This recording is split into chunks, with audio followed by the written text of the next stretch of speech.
Yes, good morning everyone. हम लोग देखिए आइडियल गैस जो प्रेशर अप्लाई करती है किसी भी कंटेनर की वॉल्स के ऊपर, उस प्रेशर को हम लोग कैलकुलेट कर रहे थे। उसके लिए हम लोग एक फॉर्मूला डिराइव कर रहे थे और वो कैलकुलेशन में हम लोग यहाँ तक कैलकुलेट कर चुके थे कि एक्स डायरेक्शन में अगर एक मॉलिक्यूल ट्रेवल करता है according according to our diagram, उस डायग्राम के अकॉर्डिंग जो हमने बना रखा था, अगर कोई मॉलिक्यूल एक्स डायरेक्शन में ट्रेवल करता है और वो जाकर के किसी वॉल से टकराता है तो वो इतना प्रेशर अप्लाई करेगा। इसके बाद में हम लोग लिखेंगे सिमिलरली, या ये लिख सकते हैं, पूरी कैलकुलेशन दोबारा करने की जरूरत नहीं है। Similarly the pressure in the y direction by the molecule, किसी एक मॉलिक्यूल, अगर ये एक मॉलिक्यूल वाई डायरेक्शन में जाएगा तो कितना प्रेशर अप्लाई करेगा, उसके लिए हम फॉर्मूला लिखेंगे m v y square divide by l cube. ये प्रेशर हो गया कौन सी डायरेक्शन में, ये हो गया वाई डायरेक्शन में।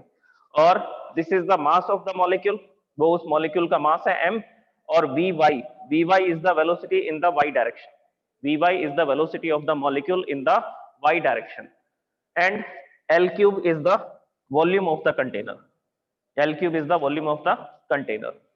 इसी तरह से pressure in the z direction is given by pz, mass of the molecule m, velocity of the molecule in the z direction is vz square divide by l cube. So this is the pressure by the molecule in z direction, in y direction and in x direction. अब हमने इसके बाद में एक ये discuss किया था according to the Pascal's law,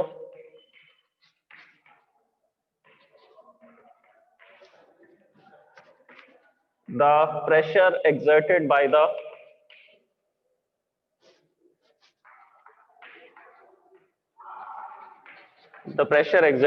any fluid is same in all directions, is same in all directions. देखिए पास्कल ने ये एक्सपेरिमेंट्स के थ्रू प्रूफ किया था कि जो भी कंटेनर के अंदर आप किसी भी फ्लूइड को लेंगे, गैस को लेंगे, लिक्विड को लेंगे, तो वो गैस या लिक्विड के जो पार्टिकल्स होंगे वो सब डायरेक्शंस में इक्वल प्रेशर अप्लाई करेंगे, वो सभी डायरेक्शंस में इक्वल प्रेशर अप्लाई करेंगे। अगर इक्वल प्रेशर अप्लाई करेंगे तो हम इन सबको क्या लिख सकते हैं, इक्विवेलेंट लिख सकते हैं। Pressure in x direction is equal to pressure in y direction is equal to pressure in z direction. और ये जो भी प्रेशर थे उनकी सबकी एक ही वैल्यू है, तो हमने उसको क्या मान लिया, हमने उसको P मान लिया। ये प्रेशर हमने P लिख दिया। एक्स वाई और जेड डायरेक्शन में जितना भी प्रेशर है हम उसको किससे डोनेट करने वाले हैं, P से डोनेट करने वाले हैं। इसके बाद में अगर हम एवरेज प्रेशर निकालना चाहें तो एवरेज निकालने का मेथड क्या होगा, pressure in x direction, pressure in y direction, pressure in z direction divide by 3। तो इस तरह से हम लोग क्या कर सकते हैं, एवरेज प्रेशर कैलकुलेट कर सकते हैं। ठीक है, करते हैं। ये सारी वैल्यूज हम इसके अंदर पुट कर देते हैं, Px, Py, Pz जो भी हमने वैल्यूज निकाल रखी हैं। तो देखिए क्या होगा यहाँ पर next statement, the next statement will be P is equal to value of Px, the value of Px is m Vx square divide by L cube. Divide में 3 है तो डिवाइड में जो 3 है उसको मैं पहले यहाँ लिख देता हूँ 1/3 करके। अब वैल्यू लिखूंगा Px की, Px की वैल्यू आएगी m Vx square divide by L cube plus m Vy square, this is the value of Py, L cube plus m Vz square divide by L cube. और ये जो divide में 3 था 1/3 मैंने यहां लिख दिया इसको। अब इस स्टेटमेंट में देख लीजिए क्या क्या कॉमन आ रहा है, जो कॉमन आ रहा है उसको कॉमन लिख देते हैं, बाहर लिख देते हैं ब्रैकेट से। सो P इज इक्वल टू, एक तो सब में m कॉमन है और डिवाइड में L क्यूब, सो m अपॉन L क्यूब, ये हमने कॉमन ले लिया इसमें से, और 1/3 ऑलरेडी यहां पर पड़ा था तो उसको हमने वैसा का वैसा लिख दिया। तो ब्रैकेट में अब क्या कौन कौन सी क्वांटिटीज रह जाएंगी, Vx square plus Vy square plus Vz square, और ये एक ही मॉलिक्यूल के वेलोसिटीज है, एक ही मॉलिक्यूल की वेलोसिटीज के कंपोनेंट्स हैं। एक्स डायरेक्शन में कितनी वेलोसिटी है vx, वाई डायरेक्शन में vy, जेड डायरेक्शन में vz, और है ये एक ही मॉलिक्यूल। ये तीनों डायरेक्शन में मोशन कर रहा है। ये कल ही हमने डिस्कस किया था, ये तीनों डायरेक्शन में मोशन कर सकता है अगर हम इस तरह से कंसीडर करेंगे एक्स एक्सिस, वाई एक्सिस और ये जेड एक्सिस। तो ये तीन एक्सिस हैं, एक्स, वाई और जेड, और ये मॉलिक्यूल इस डायरेक्शन में ऐसा ट्रेवल कर रहा है। अगर इस डायरेक्शन में ट्रेवल कर रहा है तो इसके पास एक्स डायरेक्शन में भी वेलोसिटी है, इसके पास वाई डायरेक्शन में भी वेलोसिटी है, और इसके पास जेड डायरेक्शन में भी क्या होगी, वेलोसिटी होगी, क्योंकि ये तीनों डायरेक्शंस में ऐसा मूव कर रहा है, तीनों डायरेक्शंस में जा रहा है। तो अल्टीमेटली ये एक ही मॉलिक्यूल की वेलोसिटीज है। ये डायग्राम में हमने रिप्रेजेंट किया था। ये एक मॉलिक्यूल है जिसका मास m है, इस डायरेक्शन में इसके पास वेलोसिटी है vx, in the y direction the velocity is vy, in the z direction the velocity is vz, और इन सबका जो रिजल्टेंट है वो क्या है, v। तो ये जो vx square, vy square, vz square लिखा है, इसकी जगह पर हम क्या लिख सकते हैं, इसकी जगह पर हम लोग v लिख सकते हैं। रिजल्टेंट ही तो निकाल रखा है vx, vy और vz का। ओके, तो अब हम इस फॉर्मूला में रिजल्टेंट वैल्यू को पुट करेंगे, vx स्क्वायर, vy स्क्वायर और vz स्क्वायर। रिजल्टेंट आपको पता है कैसे निकालते हैं, वेक्टर्स आपने स्टडी किए हैं।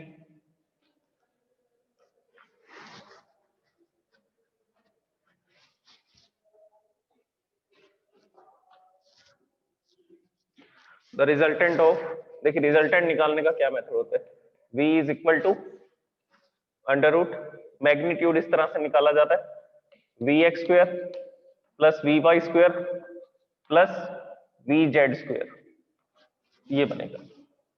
इस तरह से हम लोग वेक्टर्स के अंदर क्या करते हैं, रिजल्टेंट को फाइंड करते हैं। X direction, y direction, z direction में जो भी कंपोनेंट है उसके स्क्वायर करके उसका अंडर रूट कर देते हैं, तो इस तरह से हम लोग रिजल्टेंट निकालते हैं। अब क्या करेंगे, ये अंडर रूट को मैं यहां से हटाना चाहता हूं, तो दोनों तरफ स्क्वायर कर दूंगा, दोनों तरफ स्क्वायर करूंगा तो यहां पर तो वी स्क्वायर हो जाएगा और उधर से अंडर रूट क्या हो जाएगा, कैंसिल हो जाएगा, हट जाएगा। तो v x square, v y square plus v z square is equal to v square. ये वैल्यू क्या करेंगे, ये वैल्यू हम लोग इस इक्वेशन में पुट करेंगे, इस इक्वेशन में यहां पर मैं इसको पुट करने वाला हूं। Okay, so the pressure exerted by one molecule is given by m upon 3 L cube V square. This is the pressure exerted by one molecule.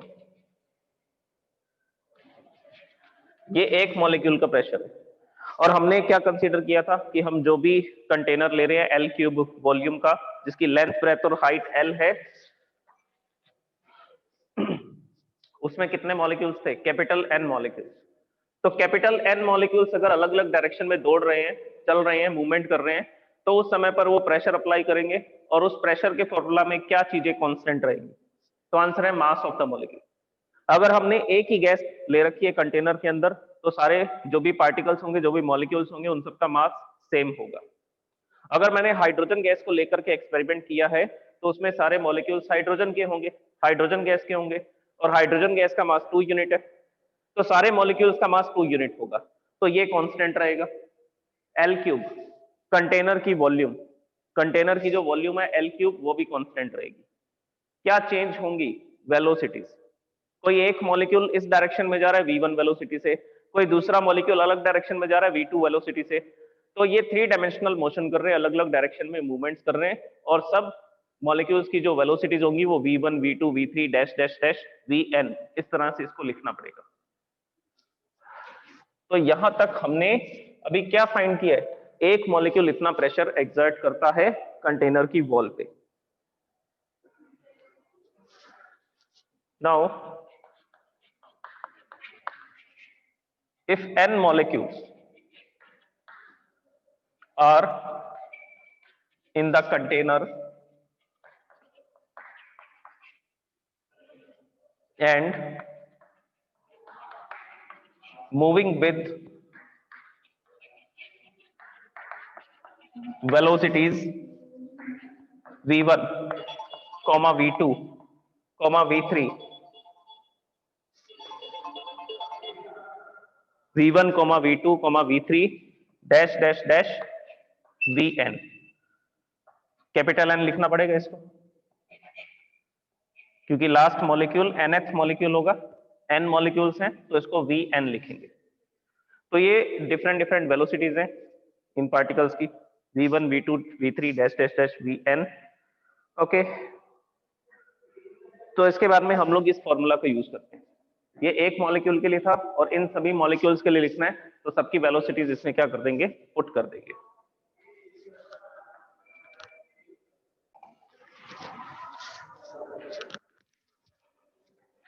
Okay, तो ये वेलोसिटीज है V1, V2, V3, Vn।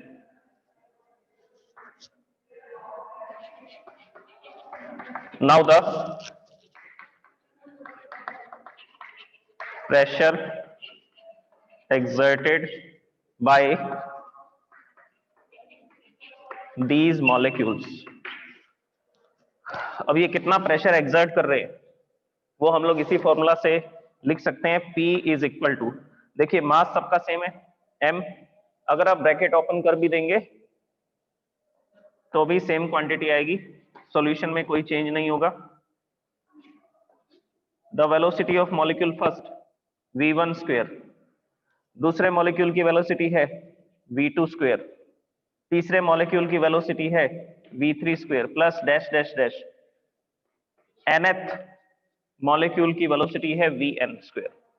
तो इस तरह से हमने ये सारी वेलोसिटीज को इसमें पुट कर दिया, तो ये हमारा एक फॉर्मूला बन गया। अब इसमें हमें स्टडी करना पड़ेगा VRMS, RMS मतलब रूट मीन स्क्वायर वेलोसिटी, या रूट मीन स्क्वायर स्पीड बोल सकते हैं आप इसको। अब ये रूट मीन स्क्वायर क्या होता है उसको भी देखते हैं, लेकिन पहले उससे पहले एक फॉर्मूला मैं यहाँ पे बनाना चाहूंगा। अच्छा, ये जो हमारा प्रेशर का फॉर्मूला बना है इसमें कुछ चेंज करना चाहता हूँ। क्या चेंज करूंगा? तो आंसर है इसमें n से मल्टीप्लाई कर दूंगा और n से डिवाइड कर दूंगा। ये जो भी हमने फॉर्मूला बनाया है इसमें क्या करने वाले हैं हम लोग, n डिवाइड बाय n करने वाले। उसका रीजन मैं आपको बता देता हूँ, क्योंकि हम इतने सारे मॉलिक्यूल्स की वेलोसिटीज नहीं लिख पाएंगे। अगर कंटेनर के अंदर 10 टू द पावर 23 मॉलिक्यूल्स हैं तो क्या एक एक मॉलिक्यूल को पकड़ करके उसकी वेलोसिटी चेक करेंगे? आंसर है नो, ऐसा पॉसिबल ही नहीं है। तो हम लोग इस फॉर्मूला को प्रैक्टिकली यूज नहीं कर सकते, हम इन फॉर्मूलाज को प्रैक्टिकली यूज नहीं कर सकते, क्योंकि यहाँ पर अलग अलग मॉलिक्यूल्स की अलग अलग वेलोसिटीज दी गई हैं और सबकी वेलोसिटीज यहाँ पर पुट करना पॉसिबल नहीं है। तो फॉर्मूला को थोड़ा चेंज करना पड़ेगा, हमें इसको थोड़ा इजी बनाना पड़ेगा। तो इसके लिए हमने क्या किया, नंबर ऑफ मॉलिक्यूल से इसको मल्टीप्लाई कर दिया और नंबर ऑफ मॉलिक्यूल से ही इसको डिवाइड कर दिया, और नेक्स्ट स्टेटमेंट देखिए क्या बन गई, P is equal to m 3l cube, और जो n था वो मल्टीप्लाई किया था उसको मैंने यहां लिख दिया, जो डिवाइड वाला n है वो हम इसके यहां पर लिखेंगे, v1 square v2 square plus v3 square plus dash dash dash vnth square divide by n। ये n से n कैंसिल हो सकता है जो हमने मल्टीप्लाई डिवाइड किया था। अब ये जो वैल्यू है इसको रूट मीन स्क्वायर वेलोसिटी बोला जाता है, रूट मीन स्क्वायर। देखिए, एक तो हम सिंपल एवरेज निकालते हैं जिसको मीन बोला जाता है, एक तो सिंपल एवरेज होता है और एक होता है रूट मीन स्क्वायर। तो सिंपल एवरेज में तो हमें पता है नंबर्स को ऐड करके और जितने भी क्वांटिटीज होती हैं उनको डिवाइड कर देते हैं, उतने नंबर से डिवाइड कर देते हैं। जैसे कि मान लीजिए मेरे पास अलग अलग वैल्यूज गिवन है, कौन कौन सी वैल्यूज गिवन है तो वो मैं यहां लिखता हूं, 2, 3 एंड 6, या 2, 3 एंड 4 ले लेते हैं। तो ये वैल्यूज को हम लोग लिखते हैं। एवरेज कैसे निकालेंगे, ये तीन मॉलिक्यूल्स की वेलोसिटीज गिवन है, ऐसा मान लेते हैं तीन मॉलिक्यूल्स की वेलोसिटी गिवन है, so the average will be 2 + 3 + 4 divide by 3। जितने नंबर्स हैं उसी को क्या कर देंगे, डिवाइड बाय लिख देंगे, जैसा कि यहाँ लिखा गया divide by n, n molecules है तो डिवाइड बाय n कर दिया। ओके, तो कैसे निकालोगे, एवरेज कितना हो जाएगा, 3 + 2 5, 5 + 4 9, 9 डिवाइड बाय 3। अब 9 डिवाइड बाय 3 निकालोगे तो इसका एवरेज आएगा 3। तो हम ये मानेंगे कि जो भी मॉलिक्यूल्स यहाँ पर मूव कर रहे हैं उनकी एवरेज वेलोसिटी 3 है, उनकी एवरेज वेलोसिटी 3 है, क्योंकि हमने इससे एवरेज निकाला है। एक एवरेज हम इससे भी निकाल सकते हैं, रूट मीन स्क्वायर वेलोसिटी निकालना चाहते हैं तो उसके लिए क्या करेंगे, सबसे पहले इन सबका स्क्वायर करेंगे और फिर इनको ऐड करेंगे, स्क्वायर करके एवरेज निकालेंगे, स्क्वायर करेंगे फिर मीन निकालेंगे, एवरेज। तो पहले मैंने इसका स्क्वायर किया, 2 square plus 3 square plus 4 square और डिवाइड बाय कर दिया नंबर ऑफ मॉलिक्यूल्स 3। ठीक है, तो पहले स्क्वायर करेंगे फिर एवरेज निकालेंगे, तो सबका स्क्वायर किया और सबको ऐड करके divide by number of molecules लिख दिया, तो ये आ गया एवरेज। अब उसके बाद क्या करना है, रूट, तो इसके ऊपर यहां पर हम लोग अप्लाई कर देंगे अंडर रूट।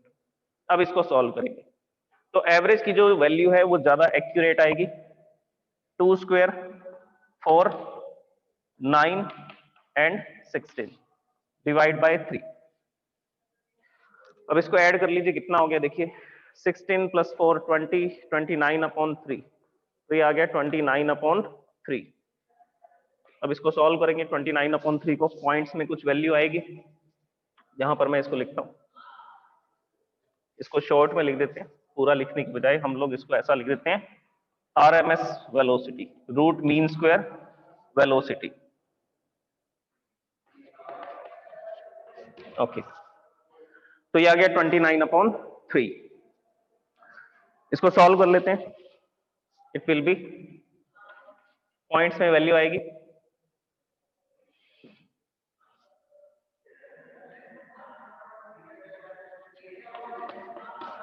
27 2.0 6 18 फिर 2 फिर 9.66 ऐसा चलता रहेगा। So the value will be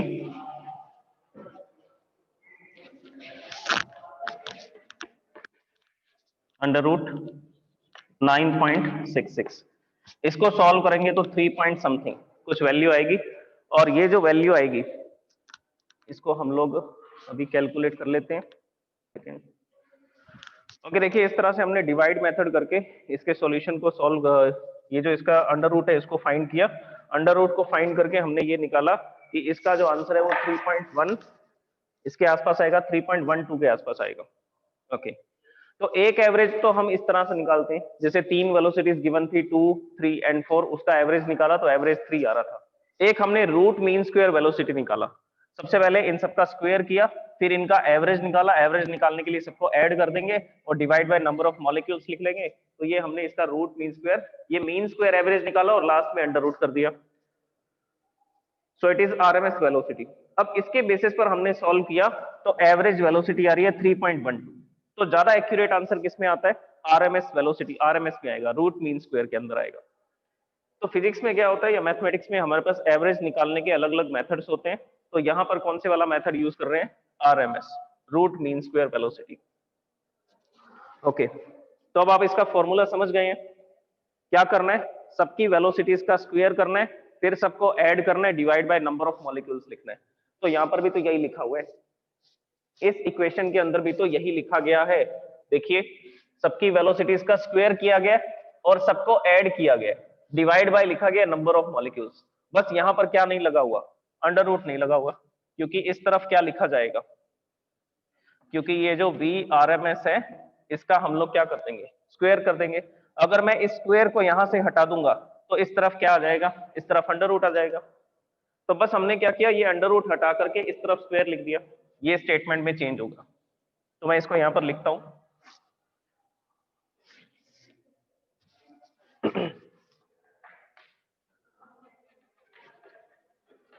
the root mean square, मतलब एवरेज ही है एक तरह का ये, the root mean square velocity of the n molecules is given by, देखिए आरएमएस वेलोसिटी को c से लिखेंगे हम लोग, जो रूट मीन स्क्वायर वेलोसिटी है उसको हम लोग किससे लिखेंगे, c से लिखेंगे, और इसकी सबस्क्रिप्ट में आप ये लिख सकते हैं CRMS, so it is the root mean square velocity. या इसकी बजाय आप ये भी लिख सकते हैं सी बार। सी बार लिखने का मतलब भी क्या होगा, रूट मीन स्क्वायर वेलोसिटी होगी। तो आप फॉर्मूला के अंदर सी आर एम एस लिखो या सी बार लिखो, हम किसकी बात कर रहे होंगे, रूट मीन स्क्वायर वेलोसिटी की बात कर रहे होंगे। तो मैं इसको सी आर एम एस लिखूंगा पूरे चैप्टर के अंदर। तो हम लोग फिर दूसरा सिंबल यूज ही नहीं करेंगे, C bar. C R M S formula क्या बनेगा, the formula will be under root v1 square v2 square v3 square plus dash dash dash vnth square divide by n। तो ये फॉर्मूला है root mean square velocity का। अब हम लोग क्या करेंगे, दोनों तरफ स्क्वायर कर देंगे। दोनों तरफ स्क्वायर करेंगे तो यहाँ पर स्क्वायर होगा और यहाँ पर भी स्क्वायर होगा। ये स्क्वायर से अंडर रूट कैंसिल हो जाएगा, क्योंकि अल्टीमेटली अंडर रूट क्या होता है, अंडर रूट होता है पावर 1/2। जैसे मैंने ये लिखा हुआ था अंडर रूट एक्स, तो इसका मतलब क्या है, इसका मतलब है कि x की पावर हाफ है, x की जो पावर है हाफ। अब आप क्या करने वाले हो, इसका स्क्वायर करने वाले हो। स्क्वायर करने का मतलब है यहाँ आप इसको 2 लिखोगे तो ये हो जाएगा x to the power 1/2 into 2। ये 2 से 2 कैंसिल हो जाएगा, x की पावर 1 रह जाएगी। इसीलिए तो दोनों तरफ क्या कर रहे हैं, on the both side we are doing the square. Square करने से यहां पर अंडर रूट खत्म हो जाएगा और दूसरी तरफ क्या रह जाएगा, C R M S square. तो हम लोग क्या करेंगे, इसकी वैल्यू पुट करेंगे। ये value, this is the root mean square velocity. Put this value in the equation first. Put the value in equation 1। तो इक्वेशन 1 में इसकी वैल्यू रखते हैं और फाइनली हम इसका फॉर्मूला बनाते हैं, प्रेशर का फॉर्मूला। ऑब्वियसली डेरिवेशन थोड़ा बड़ा है, काफी सारे स्टेप्स हैं इसके अंदर।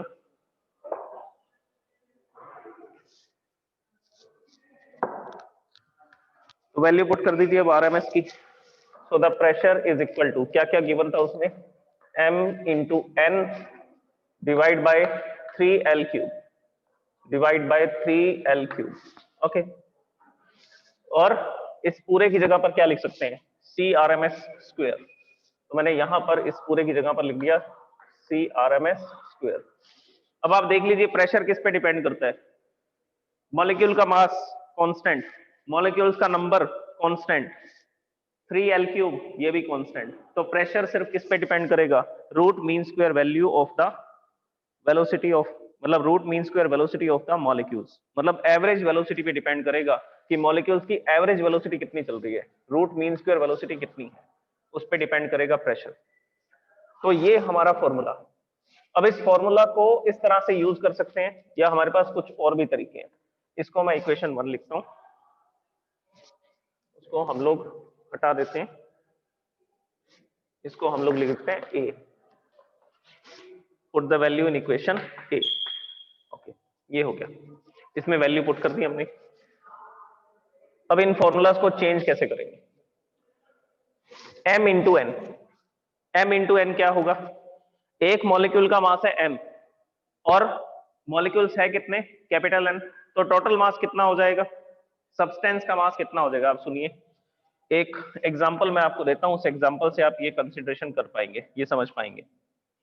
जैसे मेरे पास यहां पर एक मॉलिक्यूल है जिसका मास है 1 ग्राम, 1 ग्राम है, और इसमें ऐसे 10 मॉलिक्यूल्स हैं। इसमें ऐसे कितने मॉलिक्यूल्स हैं, इसमें ऐसे 10 मॉलिक्यूल्स हैं। तो इस सब्सटेंस का टोटल मास कितना होगा, सब्सटेंस का टोटल मास होगा 10 ग्राम, 10 ग्राम।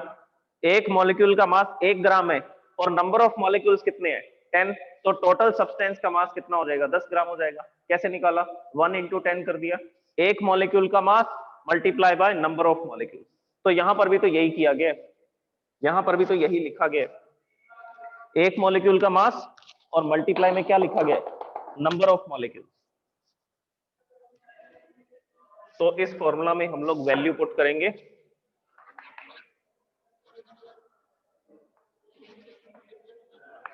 Mass of gas. गैस का जो मास होगा वो कैपिटल M से लिखा जाएगा, और कैसे निकाला जाएगा, small m into capital M। तो ये वैल्यू हम इसमें पुट कर सकते हैं। और एक और वैल्यू हम लोग इसमें पुट कर सकते हैं, एल क्यूब। एल क्यूब क्या होता है? वॉल्यूम। तो एल क्यूब की जगह पर हम लोग क्या लिख देंगे?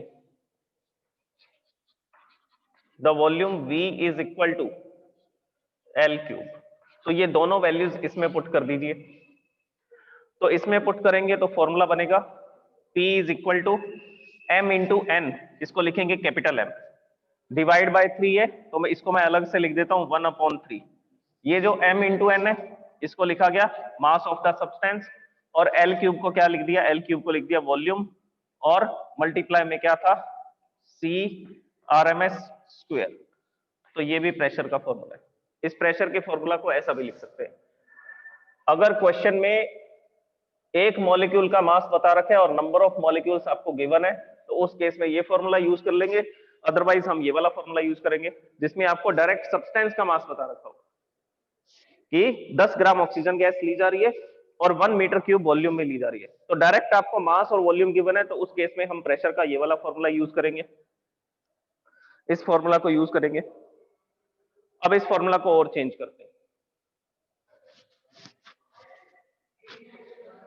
फाइनली जो लास्ट फॉर्मूला हम लोग बना रहे हैं उसी फॉर्मूला को यूज किया जाता है ज्यादा, और इसको भी करते हैं।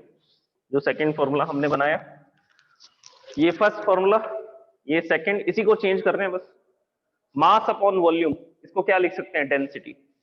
तो हमने ये पढ़ा हुआ है कि सब्सटेंस की जो डेंसिटी होती है उसको लिखा जाता है रो से। किससे लिखा जाता है डेंसिटी को? डेंसिटी को रो से लिखते हैं। और फॉर्मूला क्या होता है? फॉर्मूला होता है mass upon volume. The formula is mass upon volume. तो ये वैल्यू आप लोग सेकंड इक्वेशन में पुट कर दीजिए। तो इस वैल्यू को सेकंड इक्वेशन में पुट करेंगे तो m अपॉन v की जगह पर क्या लिख सकते हैं? रो लिख सकते हैं। So the formula of the pressure is P is equal to 1/3 density rho and CRMS square. This is the final formula of the pressure of a gas. अब देखिए 1/3 कांस्टेंट है, रो भी क्या है? कांस्टेंट। डेंसिटी, सब्सटेंस की जो density होगी किसी कंटेनर के अंदर वो क्या रहेगी? वो कांस्टेंट रहेगी। ये हमने एजम्पशन में पहले डिस्कस कर लिया था कि अगर मैं किसी कंटेनर में गैस को फिल करता हूं तो वो यूनिफॉर्म कॉम्पोजिशन बनाती है। यूनिफॉर्म कॉम्पोजिशन में रहेगी मतलब कि जो मॉलिक्यूल्स होंगे वो इक्वली डिस्ट्रीब्यूटेड रहेंगे थ्रू आउट द वॉल्यूम, पूरी वॉल्यूम के अंदर। तो डेंसिटी कांस्टेंट रहेगी। ये भी कांस्टेंट है, मास और वॉल्यूम। आपने 10 ग्राम ऑक्सीजन गैस ली है एक्सपेरिमेंट में तो वो 10 ग्राम ही रहेगी, इंक्रीज डिक्रीज नहीं होगा उसका मास।